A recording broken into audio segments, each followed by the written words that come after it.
Good evening, everybody. Welcome to day 11 of Moving in March with me. Today is going to be a follow-on from yesterday's 2 minutes. So if you haven't watched that, please take a look now. Today's exercise is going to be our standing walkout plank, where we'll begin in a standing position, then carefully bring our way down to a kneeling position, walk the hands out through our tabletop to come to our straight-armed kneeling plank variation. We'll then safely make our way back to finish in a standing position. So let's get started.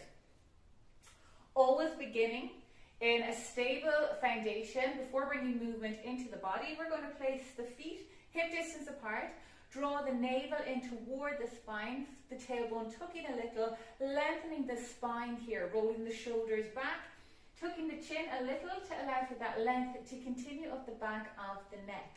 We're going to release the hands here so that the hands come up overhead, bending from the hips and bending the knees as much as is possible. We're going to take a forward fold so that the hands draw down toward the ground.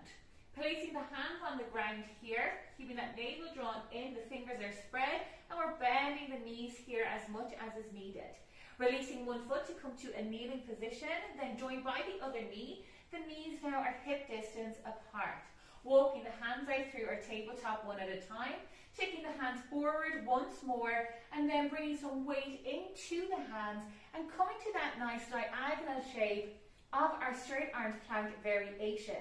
Keeping the navel drawn in here, protecting the lower back by avoiding the hips from sagging. Pressing into the hands here before bending from the hips beginning to move back to release off the hands. We bring the hands back toward the knees, keeping that space between the hands so that we can release off one knee, placing one foot down, then releasing off the other knee, 2 feet on the ground, back to hip distance apart. We're going to bend the knees, tuck the tailbone, and then uncurl through the spine. So releasing off the hands here, the shoulders roll back, the navel still in, and reaching the hands up overhead. Releasing the hands back down by the sides of the body. And that is our 2 minutes. Well done, everybody, for day 11. I'll see you tomorrow for day 12 of Moving in March with me.